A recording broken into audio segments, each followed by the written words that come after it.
All right, it's part 2 of looking forward to 2025 from your 2024 Twins. Go back and check out the first one if you haven't yet. But if you have, thanks for coming back. This is Locked On Twins.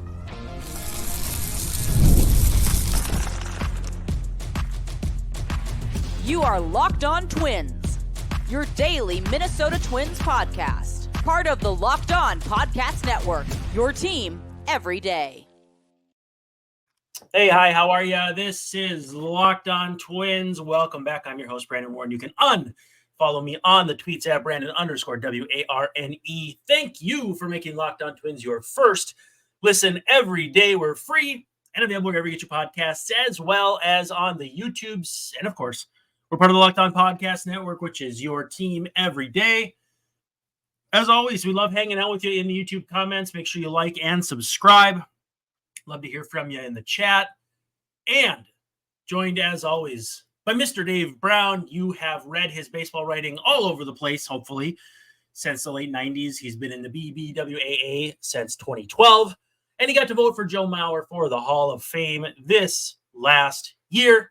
Dave, what's up? Yeah, hitting the grind again, the offseason grind. We're going through the Twins roster to see who maybe should be back and who shouldn't be. Yeah, and so if you missed our first edition, we went through players between Jorge Alcala and Anthony DeSclafani. We hardly knew ye, DeSclafani. But we will keep rolling on through Phil Miller's column from Wednesday, where he basically just lays out the players who are on the team and what their futures look like starting in 2025. We'll get through as many as we can, and it'll be a nice little series. Again, if you missed our last series, which was the 2024 autopsy, again, highly recommended. We went through and spent a segment each on 15 different things that we felt tripped up the Twins down the stretch. By the way, this episode is brought to you by FanDuel. You can start the season with a big return on FanDuel. Place your first $5 bet, and you'll get started with $200 in bonus bets guaranteed. Visit FanDuel.com to get started. To get started for us in this episode is friend of the show, Randy Dobnak. This is what Phil Miller has to say. He's become a master innings eater at St. Paul with cameos. His cameos this were his first with the Twins in 3 years, though. And though they've been fun, they've made it clear that's as high as likely he can go as big league cameos. He's owed $3 million for the final year of his 5-year deal.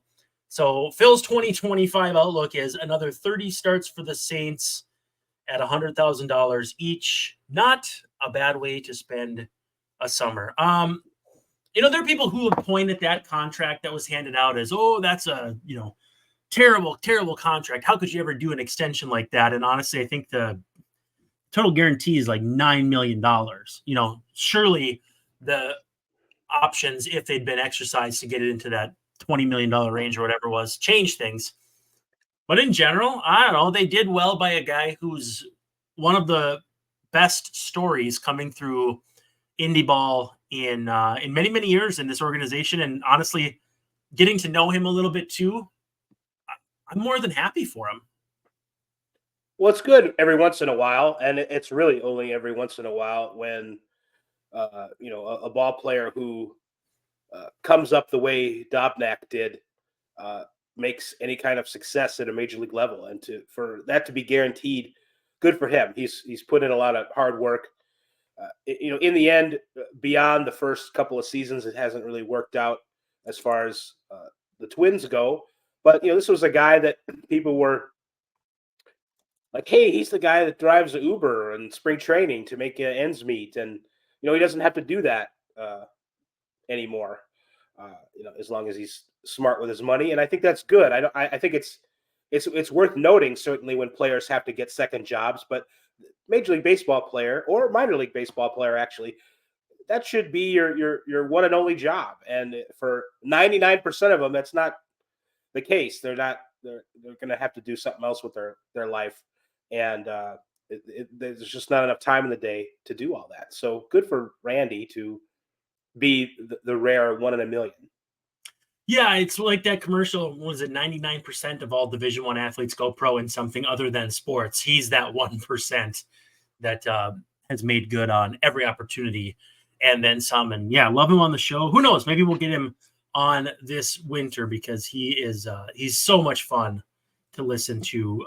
Just chop it up about baseball. Actually, he tweeted me the other day. So as people know, we lost Fernando Valenzuela here in the last couple of days. And so I went back to watch some highlights because the bulk of his career was played before I was born. But he threw a no-hitter in 1990 against the Cardinals. And there was a pitch that he threw that Vince Coleman was trying to bunt and didn't bunt through. He pulled back, and the umpire rings him up. And I swear to you, that pitch was a foot outside. And so I posted that on Twitter, just, hey, you're not prepared for this. You got to go watch it, but I promise you're not prepared for it. And then Randy comes back with, I don't know what to tell you, man. That was a dot. Pitcher's low. I was like, he's like, that was a dot. That was a great call.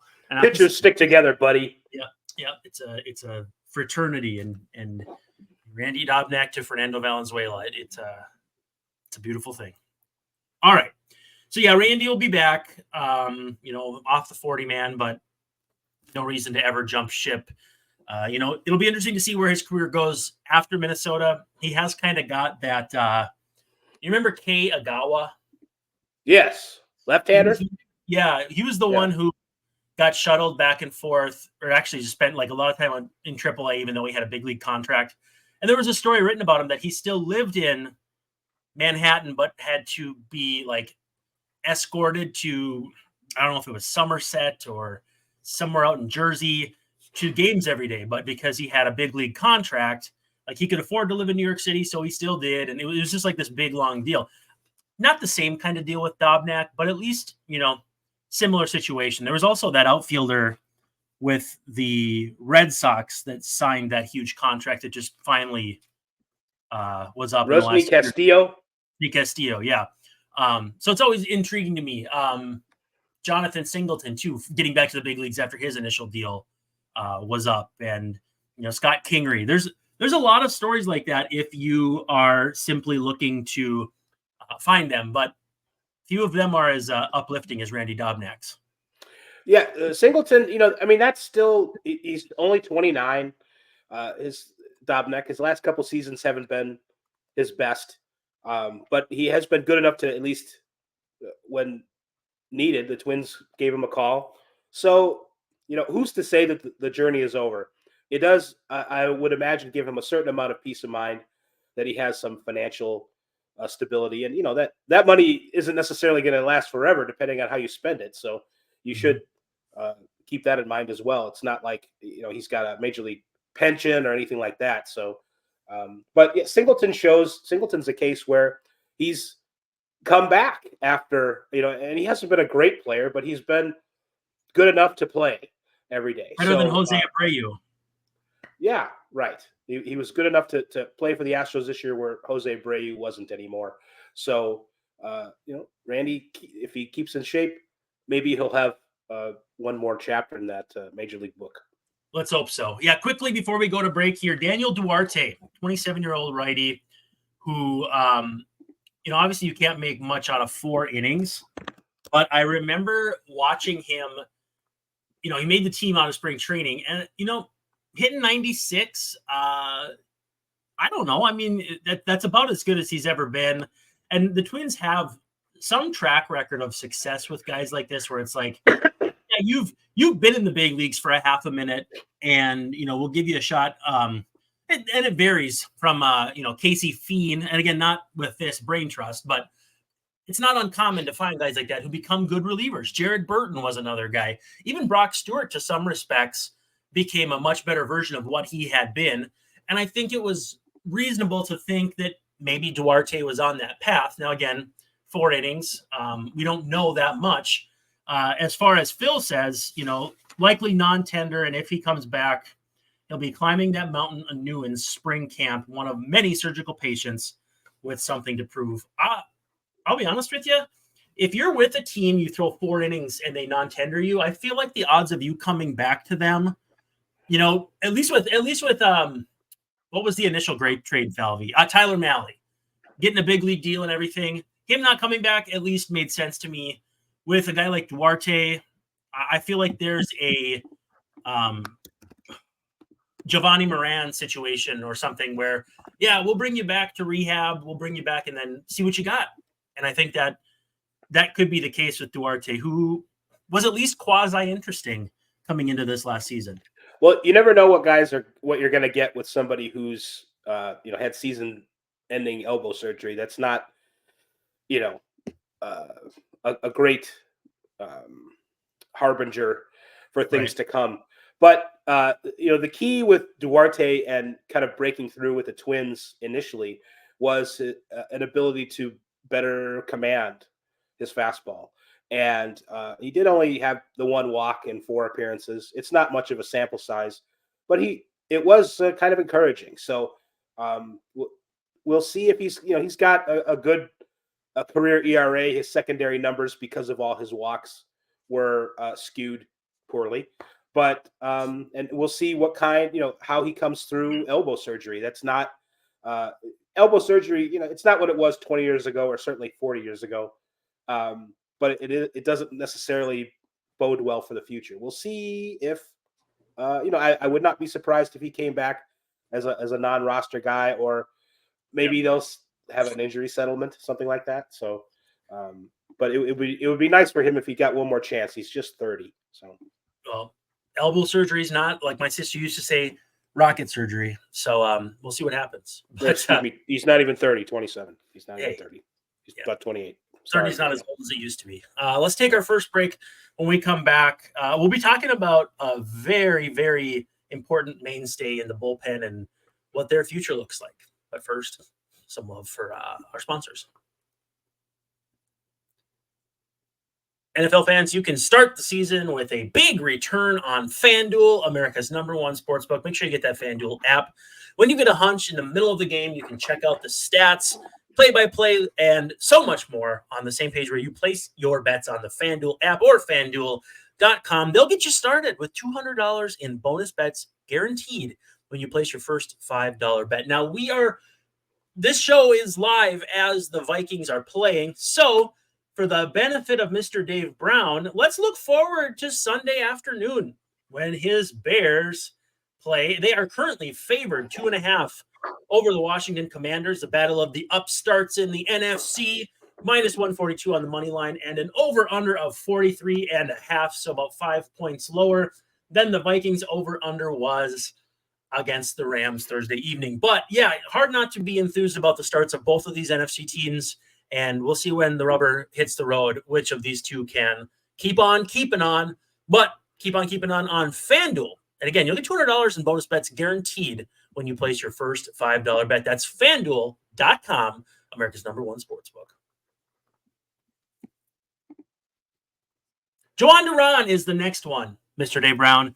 And, you look at Duran's numbers. I'm going to pull them up here just to make sure I don't misstate anything. But I feel like he kind of reminds me, this is going to be a weird comp, Taylor Rogers. Now, Taylor Rogers late in his Twins career, like you look at the numbers and you'd be like, man, it just looks like he's dominant. But when he's out there, there's just that special sauce, that special ingredient missing. Now, Duran lost a full tick off his fastball. I don't know that honestly matters that much when you're going from 101.8 to 100.4, like you're dialing down on the FM dial. But they did come with a drop in strikeouts. Now, in turn, also a drop in walks, drop in homers from the year before. BABIP a little high, but 321 is kind of within the error bars of what isn't that crazy. Theoretically, based on Fangraphs WAR, he had a much better season than the year before. But to me, he was less reliable. Now, you mix that fastball or that strikeout walk rate with a 60% ground ball rate. In theory, you have one of the best relief pitchers in all of baseball. Is there anything telling you, hey, Griffin Jacks had a big coming out party this year, and maybe somebody else will? Again, we talked about Brent Hedrick, Josh Winder. Maybe there's another guy out there that will do that. Is now the right time? And I hate that baseball has taught us to think this way. But would now be the time to trade Jhoan Duran? It might be. I think, But the, I mean, the return, get something good. Like I don't want yeah, a make. the I return don't would be want. good. Should be. I'm sick of. Don't trade him for a Gabriel Gonzalez and 2 other interesting prospects. Like the trades for Eduardo Escobar or Ryan Presley. Yes, you got back Duran in one of those very trades, but like Gabriel Maciel didn't do anything for you. Gilberto Celestino, Ernie De La Trinidad.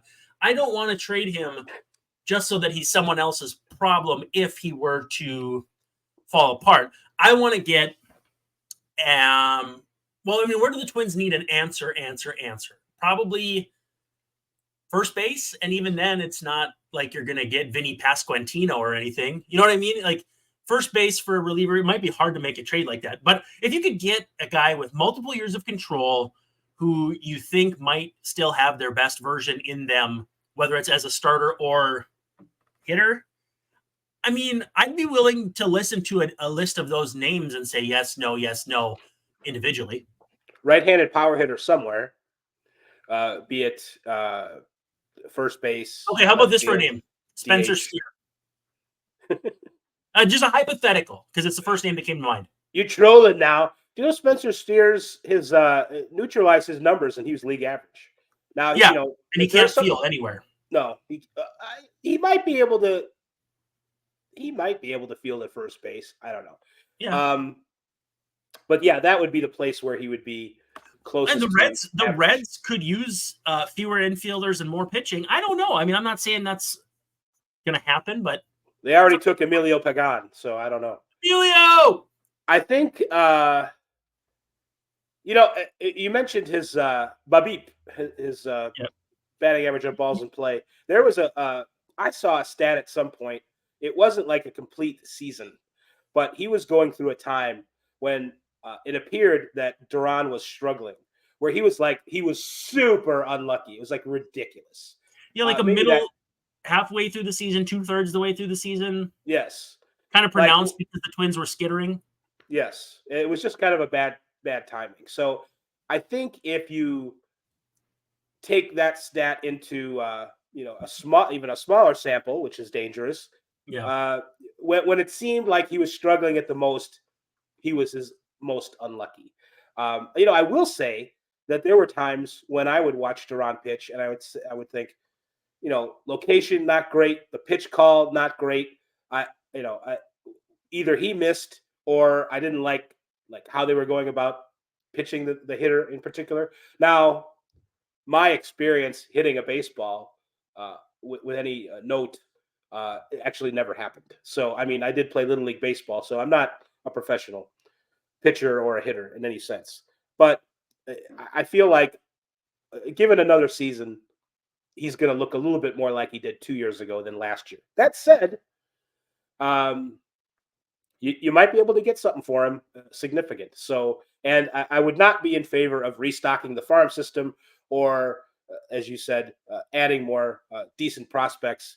Not interested in that. I still think the Twins need more help immediately, but would be in good position with some good luck to contend for the World Series again in 2025. I think that's not unreasonable, although it might be unreasonable to expect ownership, whoever that is, to put both feet forward for that. So what about, I'm just throwing out some names here.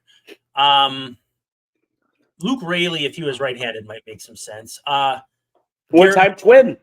Garrett Mitchell of the two-time twin. I don't know. Garrett Mitchell, I don't know where the Brewers stand. I know that with Devin Williams getting expensive, he could be on the outs. That Duran would be a good replacement there. I'm looking at kind of that 120 weighted runs created plus, not too many plate appearances sort of ether. I'm not sure, though, that I'm not finding a ton of guys that I love that would be likely up for trade. Helio Ramos, I don't really think they're going to trade him. The Giants, that is. You would think that Helio Ramos would stay where he is, but the Giants are weird. Buster Posey is now in charge. So Christian Walker, I mean, you could flip him back to Arizona. You need a first baseman. Yeah, that would be a guy. Christian Walker is a great example of someone who is valuable on both sides of the ball. He's kind of like a Carlos Santana light, isn't he? I mean, he's not going to hit quite as well, like getting on base, but he He's does got a lot. probably more power, and he's a Doesn't very strike out a accomplished lot. fielder. Yeah.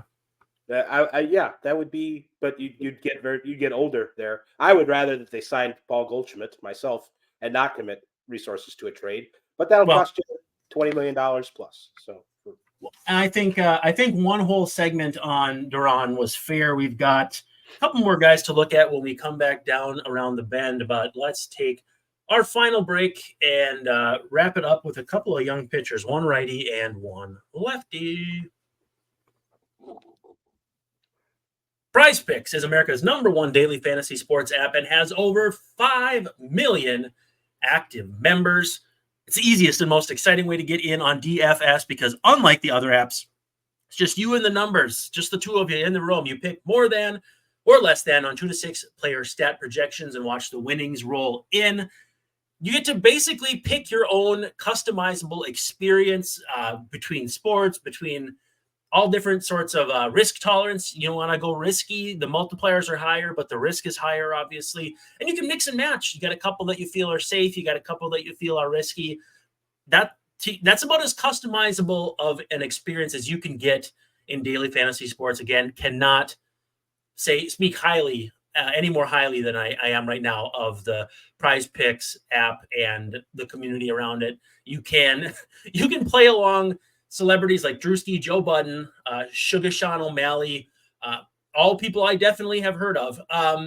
In the community plays tab under promos, check it out. I mean, you can create your own community in there, and they put their members first. You can get your money in as fast as 15 minutes after winning, picking up that W. And they invented the flex play, which means you can still cash out if your lineup isn't perfect. You can double your money even if one of your picks doesn't hit. Download the PrizePicks app today. Use code LOCKEDONMLB, and you'll get $50 off your first or when you play your first $5. Sorry about that. That's code LOCKEDONMLB on PrizePicks. $50 instantly when you play your first 5. You don't even need to win to get the bonus. It's guaranteed.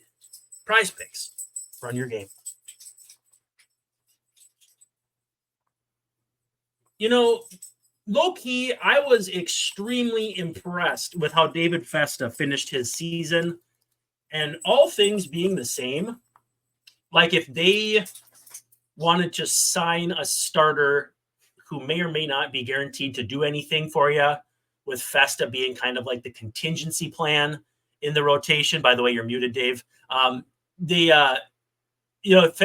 Festa, I wouldn't have a problem with like Desclafani / Festa being earmarked for 30 starts.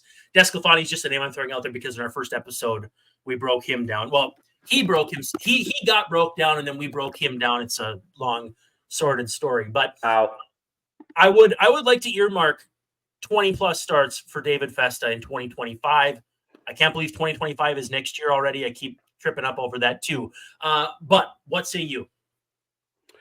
Yeah, definitely. If you look at roster resource, which is not, it's a good resource, but it's not the final word. This is what they have as a Twins rotation this moment. Pablo Lopez, Joe Ryan, Bailey Ober, Simeon Woods Richardson, and Chris Paddock, not Scott Paddock, my high school football teammate. They have David Festa. What do they have? I don't even see him on here. He's somewhere. Purgatory. But what's that? Purgatory. He's in purgatory. They didn't even really have him in the bullpen. They got Michael Tonkin in the bullpen, but not Festa. Where's Festa? Hold on, I got to find Festa. Festa's last 12 appearances, after his first 2 when he got blew up by the Diamondbacks and Tigers, 54 1/3 innings, 69 strikeouts, which is nice, 3.81 ERA, 3.15 FIP, and a 2.24, 3.04, 3.71 / line against. You know who that reminds me of? Like a baby Joe Ryan. Yeah. Like, and it's one thing to keep in mind. Joe Ryan it hasn't been an overnight success, in terms of, I mean, he was a good pitcher when he got to the majors, but his progress has been incremental and linear, and it's taken a couple of years. It's a Twins thing, though. Bailey Ober's been the same way. Right. So I guess what I'm saying is the final David Festa product we probably won't see next year. But the indicators are terrific. I like how he competes. I like how his ball moves. He's effective up in the zone, which you have to be these days. He does. He's able to get people out with pitches in the strike zone and out of it. So he's kind of versatile there. The Twins have really good depth at starting pitching, and I'm not even really counting. I would not count on Paddock at this point, but it's a strength. I might even build on that strength and add more because, as the Twins showed this year, you never know when you're going to need more starting pitching. Maybe Paddock Festa is that pair I was talking about. That could be. I don't know if Paddock is. We're not talking about Paddock yet, but I don't know if Paddock showed me enough last year to be confident in that. But I think as one half of some kind of duo, Festa looks really good, and I like Sebby Matthews too. Maybe not as much as Festa, but the Twins are looking good there. Festa to me is definitely going to help this team, maybe in more than one way in 2025.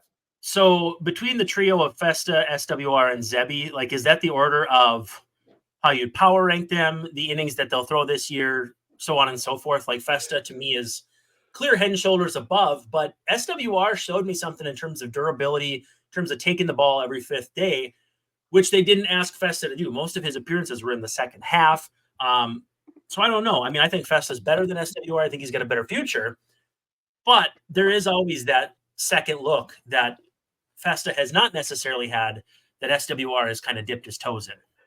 I worry a little bit about the second half was, I wouldn't say rough, but strikeout to walk was down. He put more people on base. He allowed more extra base hits, talking about SWR. Yep. But I would say maybe lower ceiling, higher floor than I don't. I think all three of them are pretty good. I would rate Festa 1 and Zebby 2, and then maybe SWR 3. But SWR is still a viable major league player. So. Yeah, no, I think that's a point that's well made. And then our last one for this episode is Kody Funder down under 27. Lefty was effective in April as the previous September. But wildest and oblique injury, gave up 23 runs in his final 25 innings. That's all from Phil Miller's piece in the Minnesota Star Tribune. Highly recommend you check that out. Based on Funderburk's 2023, which is only 12 innings, but he struck out 19 batters, walked 5, gave up only 1 home run. This year, 4 home runs in 34 and 2/3 innings. And yeah, like he said, really spiraled down the stretch. This to me kind of feels like an outright and keeping the organization situation, because to me, if someone were to claim Funderburk this offseason, he has the feel of a guy who'd be on like 4 different organizations as teams are shuffling through 40-man spots, adding and subtracting. And I'd be willing to take that risk if I was the Twins.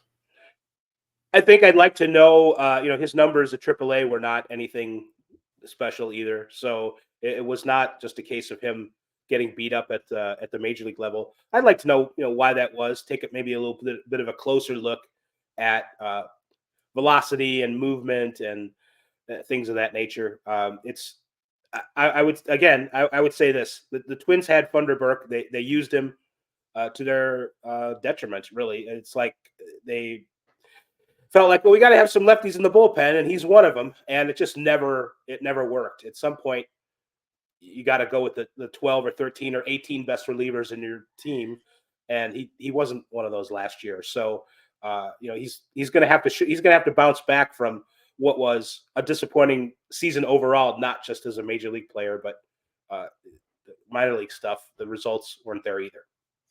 Well, when we come back for our next episode, we will be getting into Brent Hedrick, Ronnie Enriquez. If you haven't figured out, we're doing pitchers first. Griffin Jacks and that sort. So we're getting into some of the more well-known names with Jacks, Lopez, and those guys coming up. But I'm looking forward to it. I hope people are enjoying this. Please drop us a line on YouTube letting us know what you think. Give us a 5-star review, like, subscribe, all that fun stuff. By the way, check out Locked On MLB. You've been checking out Locked On Twins as your first listen. Make Sully on Locked On MLB, your second listen. He's getting you ready for the Fall Classic every single day. It's Locked On MLB on YouTube or wherever you find your podcasts as part of Locked On Podcast Network. Again, your team every day. He's Dave Brown. I'm Brandon Warren, and we are signing off saying thank you so much for hanging out with us on Locked On Twins, and we'll see ya tomorrow night. What he said. That's what he said.